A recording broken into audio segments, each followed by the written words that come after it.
राजस्थान सार्वजनिक परीक्षा बिल 2022 पर चर्चा इस वक्त हो रही है। सीधे रुख करते विधानसभा का, जहां पर चर्चा जारी है और इस वक्त गुलाब चंद कटारिया नेता प्रतिपक्ष क्या कुछ कह रहे हैं उन्हें 92 से लेकर के आज अपन 2022 में आ गए।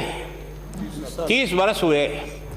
30 बरस में इस कानून का उपयोग कहीं हुआ है क्या?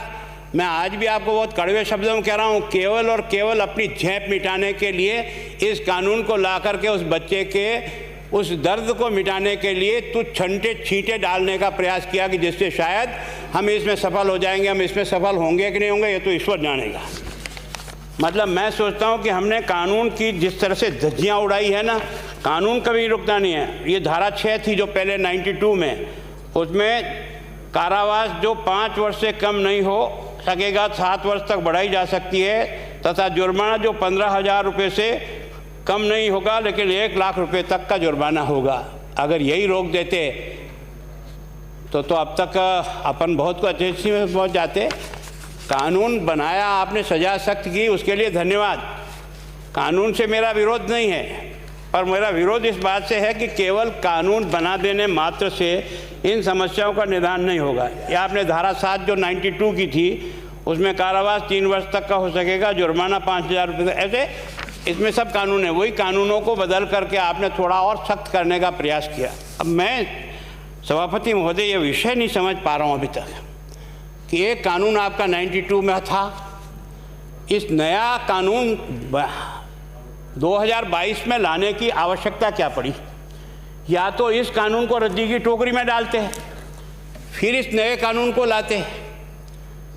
मैं इतना विद्वान नहीं हूँ क्योंकि मैंने कोई बहुत ज़्यादा वकील की प्रैक्टिस नहीं की, लेकिन मैं सामान्य बुद्धि से समझता हूँ कि क्या ये 2 कानून पैरेलल चलेंगे, और अगर ये 2 कानून पैरेलल चलेंगे तो कौन से कानून के तहत आप मुकदमा दर्ज करोगे, किसके तहत दर्ज नहीं करोगे? इसका मतलब केवल और केवल लोगों को दिखाने का एक तरीका है। सज़ा कम है 10 करोड़ कर दो, 25 करोड़ कर दो, उसके कारण से समस्या का हल होता हो, ऐसा मुझे तो कम से कम इसमें से दिखाई नहीं देता। कानून हमारे पास पहले से था और अभी, और इस कानून में कुछ सजाओं का अंतर हो सकता है, कुछ काम का समय कम ज़्यादा हो सकता है, इससे ज़्यादा तो कोई इसमें अंतर है नहीं। अब आपने देखा, अब मैं दोनों ही कानून में आपको तुलना करता हूँ। अभी जो नया कानून बनाया हमने 2022 में, जो पहले वाला मैंने आपको पढ़ा था जिसमें 2-3 साल की सज़ा थी 2000, और अभी वाला जो आपने किया कारावास जो 3 वर्ष तक का हो सकेगा और जुर्माना जो 1 लाख रुपए से कम नहीं होगा। जुर्माना न भरने की स्थिति में कारावास जिसकी अवधि 9 मास तक और हो सकेगी। पहले ये था, अब ये हो गया। अब इसके कारण से नकल रुक जाएगी, अपराधी घर चला जाएगा। अब तो कुछ होना ही नहीं है ना। धारा 4 में जो पहले था और अब नया क्या किया आपने, प्रश्न पत्र पर कब्जा और प्रकटीकरण। धारा 5 परीक्षा कार्य में अनस्त व्यक्ति द्वारा प्रकटन। धारा 6 प्रश्न पत्र का उत्तर पत्रक, इसमें धारा 7, धारा 8, 9 उसमें जो आपकी शास्ति है वो शास्ति आपकी है कारावास जिसकी अवधि 5 वर्ष से कम नहीं होगी किंतु जो 10 वर्ष तक हो सकेगा, और जुर्माना जो 10 लाख रुपए से कम नहीं होगा किंतु जो 10 करोड़ तक हो जाएगा। अब इस 10 करोड़ का चश्मा दिखा देने से अपराधी को डर लग जाएगा। जुर्माना न भरने के कारण से 2 साल की और सज़ा बढ़ जाएगी। तो ये सारे प्रोविज़न करने मात्र से क्या, मैं सोचता हूँ इस बारे में थोड़ा सा आप सोचो। और कानून लाने के लिए आपने जो तर्क दिया ना, वो तर्क दिया है कि बजट प्रस्ताव के साथ संलग्न उद्देश्य और कारणों के कथन किया कि उक्त अधिनियम 1992 3 दशक से भी अधिक पुराना है। तो पुराना बेकार है, हम जैसे पुराने हो गए तो फेंकने लायक हो गए ना।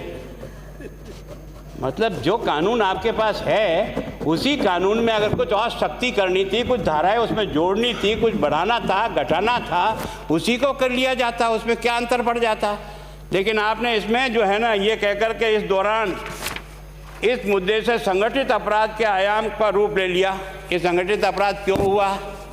ये संगठित अपराध को अगर ठीक करना है ना तो जितने कोचिंग संस्थाएं जो चल रही ना, इनका पिछले 8 साल का रिकॉर्ड निकलवाओ। अगर कुछ करने की मंशा हो तो, नहीं हो तो कुएं में डालो, कोई चिंता की बात नहीं। जो डूबना है प्रदेश को तो डूबेगा। मतलब 10 वर्ष में चाहे मेरी सरकार रही हो चाहे आपकी रही हो, किसी मैं स्वयं शिक्षा मंत्री हूँ, अपराधी होऊंगा, कोई चिंता की बात नहीं। लेकिन आप कम से कम इन 10 सालों से इन जितनी कोचिंग संस्थाएं चल रही है, इनकी जितनी परीक्षाएं हुई है, उनके परीक्षा के रिजल्ट के साथ आप एक टीम लगा करके इनका पोस्टमार्टम करो, तब आपको समझ में आ जाएगा कि ये बीमारी कहाँ से चली है। ये बीमारी इन व्यवसायियों के थ्रू चली है।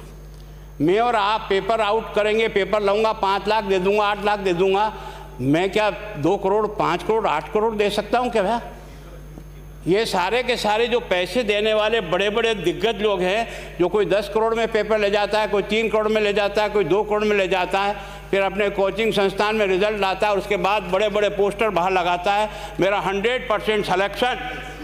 ये है बीमारी की जड़।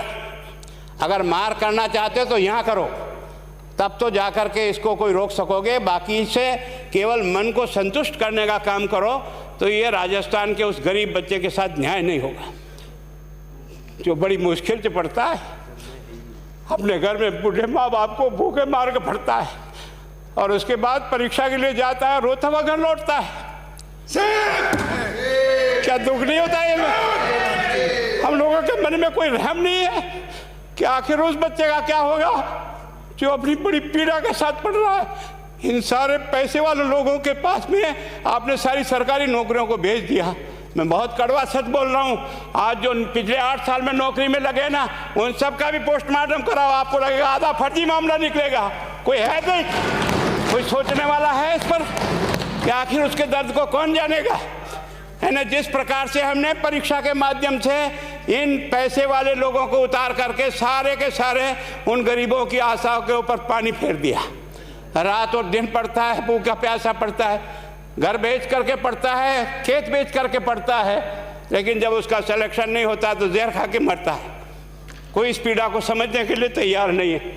और हम इस कानून को ला करके दुनिया को बताना चाह रहे हैं कि हमने इतना बड़ा कानून कर दिया, इस कानून से कुछ भी नहीं होगा। मैं आज आपको कह रहा हूँ, ये जो आपने नए प्रावधान जोड़े हैं, मैं सोचता हूँ कि मुझे कुछ बोलने की इच्छा नहीं, मुझे बहुत दुख है इस बात का। क्या होगा ये?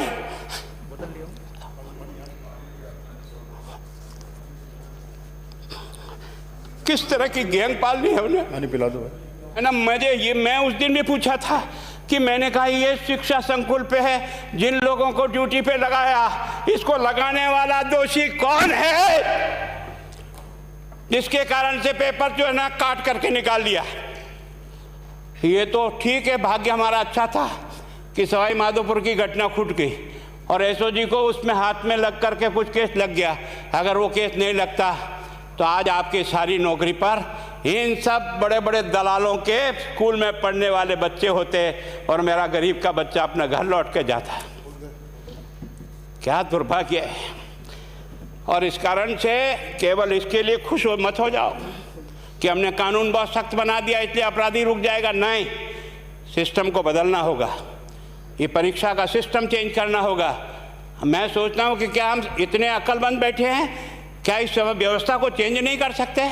क्या एक ही पेपर सारे राजस्थान में 20 लाख बच्चों को दिया जाए? क्या इसका कोई ऑल्टरनेट नहीं हो सकता? इसका ऑल्टरनेट सोचना चाहिए कि हम परीक्षा को टुकड़े टुकड़ों में कैसे कर सकते हैं। जिले के अनुसार पेपर नहीं, एक नहीं हम 25 पेपर बना सकते हैं। कौन से सेंटर पर कौन सा पेपर जाएगा कोई तय नहीं करेगा कौन सा जाएगा, और हम जो इच्छा होगी उस सेंटर पे वो पेपर भेजेंगे। और ये जितने भी प्राइवेट कॉलेजों में आपने सेंटर बना रखे उनको बंद करो, इनको तुरंत बंद करिए एक ऑर्डर से।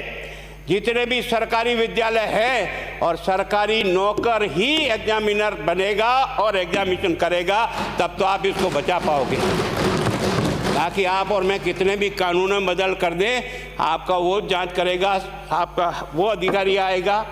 आपने कहा भाई सेशन जज के नीचे नियुक्ति नहीं होगी, इसके अलग से कोर्ट होगा, बहुत अच्छी बात है। प्रोविजन जो आपने डाले हैं वो स्वागत योग्य, स्वागत करता हूँ, पर इन प्रोविजन को लागू तो आप और मैं ही करूँगा, कौन करेगा? जब हम ही ठीक नहीं है तो इन प्रोविजन क्या रोएंगे अंदर बैठे बैठे? जब तक हमारा दिल और दिमाग ठीक नहीं होगा ना, इस बीमारी का इलाज नहीं होगा। हमने शिक्षा के मंदिर को भ्रष्टाचार की भट्टी में जलाकर खाक कर दिया। दुर्भाग्य हमारा, जहाँ से कोई आशा की किरण दिखती थी उस गरीब को, कि चलो मैं अपनी मेहनत से आगे बढ़ जाऊंगा, लेकिन अब वो निराशा में आ गया। उसको लगा कि अब कोई रास्ता नहीं है। और इस कारण से मैं सोचता हूं कि आप जिस भावना से लाया, मैं आपकी भावना की इज्जत करता हूं, लेकिन केवल आपकी भावना इन बेईमानों को नहीं रोक सकेगी। इसको रोकने के लिए हमको सिस्टम को बदल करके और तुरंत उस पर ध्यान करना चाहिए। कानून 302 का बना हुआ है, क्या मर्डर रुक गए? आप भी जान रहे हो, रोज के रोज पोक्सो कोर्ट में आजीवन कारावास हो रहा, क्या व्यभिचार रुक गया है? अपराधी को दंड मिल सकता है, अपराध बंद नहीं हो सकता है। अपराध बंद करने के लिए जो सिस्टम होते हैं उस सिस्टम में चलो। एकमात्र इस देश में भ्रष्टाचार की भट्टी में देश जल रहा था, केवल और केवल एक तरह से प्रत्येक व्यक्ति का खाता खुलवाकर देश के प्रधानमंत्री में सारा का सारा बेनिफिट उसका सीधा खाते में डाला। बेईमानों को चोट लगी नहीं लगी। उस तरफ अपना दिमाग बचाओ, उस तरफ अपना दिमाग लगाओ कि इस बीमारी का इलाज कहाँ है और कैसे हो, इस बारे में चिंता करने की कोशिश करो। मैं कई बार इधर सीकर और इधर गया तो मैं सोचता हूँ कोचिंग संस्थान की बिल्डिंग देंगे ना तो टोपी गिर जाए नीचे से। क्या चीज़ है यार, भगवान ने क्या लक्ष्मी वहीं बरसाई है। और जो बाकी संस्थाएं हैं उसका कारण ये है कि हमने अपनी दुकान को इतनी कमज़ोर कर दी है कि जहाँ बच्चे अच्छी तरह से शिक्षा लेकर के हम जैसे गरीब पढ़ करके यहाँ आ गए, अब वो रास्ते नहीं हैं। और इस कारण से मेरी बहुत विनम्र प्रार्थना है, इस बीमारी का इलाज चाहिए बच्चे को, कानून से नहीं होगा, कानून के अलावा होगा। और उसमें आपका धन्यवाद।